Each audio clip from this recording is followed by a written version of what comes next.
নমস্কার বন্ধুরা, আমি মৌসুমি। আমার চ্যানেলে সকলকে স্বাগত জানিয়ে আজকের রেসিপি আমি শুরু করছি। আজকে আমার ডেজার্ট স্পেশাল রেসিপি দেখাচ্ছি। এখন আমরা সকলেই জানি আমের সিজন, তাই আমি আমের সন্দেশ কিভাবে বানানো যায় তা আপনাদের সঙ্গে আজকে শেয়ার করছি। প্রথমে আমি এখানে 1 লিটারের মতো দুধ নিয়ে নিচ্ছি।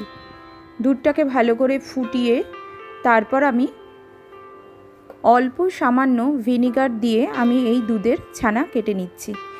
এখানে আমি 3 to 4 টিস্পুন ভিনিগার ইউজ করছি ছানা কাটার জন্য। আমি ছানাটাকে ভালো করে জল ঝরিয়ে নিচ্ছি। আপনারা একটা পাতলা কাপড়ের সাহায্যে ছানাটা থেকে ভালো করে জলটা ঝরিয়ে নেবেন। ছানাটা যেন একদম শুকনো হয়ে যায়। গরম ছানাটা আমরা ঠান্ডা হওয়ার জন্য রেখে দেব। এরপর আমি একটা গোটা আম নিয়ে নিচ্ছি। আমটাকে ভালো করে ছাড়িয়ে আমের পাল্প বার করে নিচ্ছি। সেই সময় আমি আমের কয়েকটা ছোট ছোট স্লাইস টুকরো রেখে দিচ্ছি, আমার গার্নিশিংয়ের সময় কাজে লাগবে সেই জন্য। আমের পাল্পের ভেতর আঁশ থেকে যায় আমের, সেই জন্য আমরা ভালো করে ছাঁকনির সাহায্যে আমের পাল্পটাকে ছেঁকে নিচ্ছি। এমনভাবে ছাঁকবেন যেন কোনো আঁশ না থাকে, ভালো করে একটু ছেঁকে নিতে হবে। বিনা আঁশের পাল্পটা আমি এইভাবে বার করে নিয়েছি। এরপর আমি ছানাটাকে খুব ভালোভাবে হাতের সাহায্যে মেখে নিচ্ছি। ভালো করে স্মুথলি ছানাটাকে মেখে নিতে হবে হাতের সাহায্যে। অবশ্য আপনারা চাইলে মিক্সিতেও ছানাটাকে ভালো করে পেস্ট করে নিতে পারেন। মাখাটা বা পেস্টটা যাতে স্মুথ হয় সেটার দিকে লক্ষ্য রাখবেন। আপনারা হাতেও মাখতে পারেন অথবা মিক্সিতে পেস্টও করে নিতে পারেন, কিন্তু স্মুথ হওয়া চাই। 20-25 মিনিট ধরে আমি ছানাটাকে মাখার পর দেখুন আমাদের মাখাটা কত স্মুথ হয়ে গেছে। এরপর আমি গ্যাস ওভেন অন করে একটা কড়াই বসিয়ে দিলাম। তাতে আমি সামান্য ঘি দিয়ে দিচ্ছি। আমার ঘিয়ের পরিমাণটা আমি বলে দিচ্ছি, 2 থেকে 3 টিস্পুন আমি ঘি এখানে দিচ্ছি। ঘিটা সামান্য একটু গরম হলে আমি তাতে দিয়ে দিচ্ছি মেখে রাখা ছানাটা।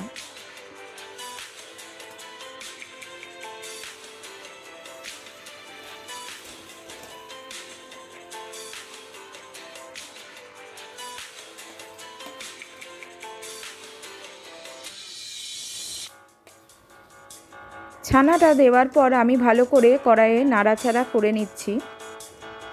2-5 মিনিট নাড়াচাড়া করার পর আমি তাতে অ্যাড করছি আমের পাল্পটা। আমের পাল্পটা অ্যাড করার পর আমি 10 মিনিটের মতো নাড়াচাড়া করে নিচ্ছি।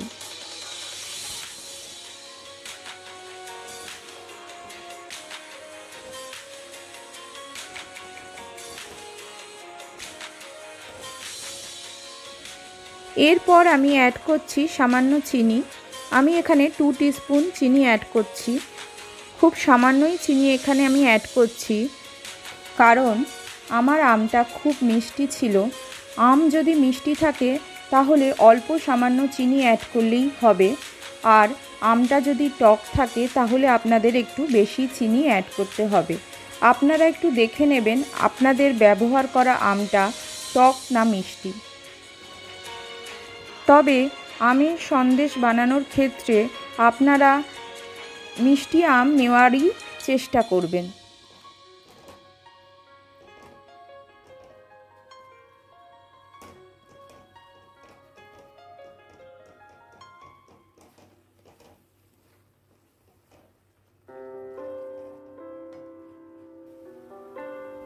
এরপর আমি দিয়ে দিচ্ছি সামান্য গুঁড়ো দুধ।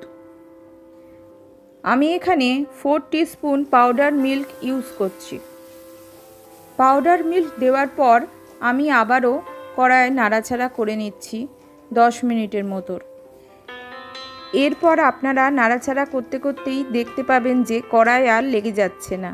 তখন বুঝবেন আপনাদের ছানার পাকটা রেডি হয়ে গেছে সন্দেশের জন্য।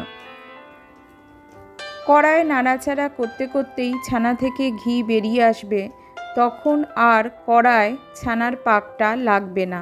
আপনারা বুঝবেন যে আপনাদের পাকটা রেডি হয়ে গেছে। সেই সময় আপনারা একটা পাত্রে ছানার পাকটা তুলে নেবেন।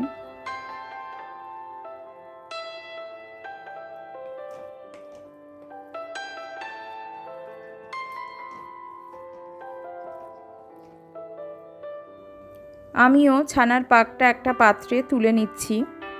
আমার পাকটাও রেডি হয়ে গেছে, দেখুন আর কড়ায় লাগছে না। ছানাটা তুলে আপনাদের কড়াটা দেখাচ্ছি। আমার কোনো কিছুই কড়ায় আর লেগে নেই। এক্ষেত্রে অবশ্যই মনে রাখবেন, ছানার যখন পাক দেবেন তখন গ্যাসের ফ্লেমটা অবশ্যই লো ফ্লেমে রেখে ছানার পাকটা দেবেন। গ্যাসের ফ্লেমটা যদি হাই ফ্লেমে রাখেন তবে ছানাটা পুড়ে যাবে আর কালো হয়ে যাবে। অবশ্যই গ্যাসের ফ্লেমটা লো ফ্লেমে রাখবেন। আমি এখানে একটা পাত্রে ছানার পাকটা তুলে নিলাম, কিছুক্ষণ ঠান্ডা করতে দিলাম। কিছুক্ষণ পাকটাকে প্রথমে ঠান্ডা করতে দিলাম। ঠান্ডা হওয়ার পর আমি একটা ছুরির সাহায্যে বিভিন্ন শেপে আমি সন্দেশগুলোকে কেটে নিচ্ছি। কোনোটা বরফি আকারে, কোনোটা স্কোয়ার আকারের, আবার কোনোটা গোল রাখছি, আবার কোনোটা গোল রেখে মাঝখানে একটু সামান্য গর্ত করে দিচ্ছি, আবার কোনোটা আমের আকারে করে নিচ্ছি। এরপর আমি গার্নিশিংয়ের জন্য জেলি ইউজ করছি। আমের জেলি আমি এখানে ইউজ করছি। একটু ছোটো স্লাইস টুকরো আম আমি রেখে দিয়েছিলাম গার্নিশিংয়ের জন্য, সেগুলোকে আমি এখন ইউজ করব। জেলি আর ছোট ছোট স্লাইস আমের টুকরোগুলো দিয়ে আমি ভালো করে সুন্দর করে গার্নিশিং করে নিচ্ছি নিজের মতো করে। আপনারাও আপনাদের নিজের মতো করে গার্নিশিং করে নেবেন। একটা ছোট লবঙ্গ দিয়ে আমের শেপে তৈরি করা সন্দেশটারও গার্নিশিং করে নিলাম। এইভাবে আপনারা আপনাদের পছন্দ মতো গার্নিশিং করে নেবেন। দেখুন আমি এইভাবে গার্নিশিং করে আমি আমার সন্দেশগুলোকে সাজিয়ে নিয়েছি সার্ভ করার জন্য। এবার সন্দেশগুলো সার্ভের জন্য রেডি। দেখুন কত সুন্দর লাগছে, খেতেও খুব সুন্দর। আপনারা বাড়িতে বানিয়ে এইভাবে দেখবেন। বাড়িতে বানিয়ে দেখলে বুঝতে পারবেন কত টেস্টি হয় সন্দেশগুলো। একবার অন্তত করে না খেলে আপনারা বুঝতে পারবেন না যে কত টেস্টি হয়েছে আমের ফ্লেভারের এই সন্দেশগুলো। দোকানের মিষ্টিকেও হার মানাবে এই সন্দেশগুলো। তাই বলছি আপনারা অবশ্যই বাড়িতে একবার হলেও ট্রাই করবেন। আশা করছি আপনাদের ভালো লাগবে। ভালো লাগলে অবশ্যই আমার এই ভিডিওটাকে লাইক করে দেবার অনুরোধ রইল। কমেন্ট অবশ্যই করবেন। আপনাদের বন্ধু বান্ধব আত্মীয় স্বজনদের সঙ্গে ভিডিওটা অবশ্যই শেয়ার করে দেবেন। আর পুরনো বন্ধুদের বলি, তোমরা অবশ্যই আমার পাশে থেকো। নতুন বন্ধুদের জন্য বলি, তোমরা আমার চ্যানেলকে তাড়াতাড়ি সাবস্ক্রাইব করে নাও। নোটিফিকেশান অবশ্যই অন রাখবে আরও ভালো ভালো রান্নার রেসিপি পাওয়ার জন্য।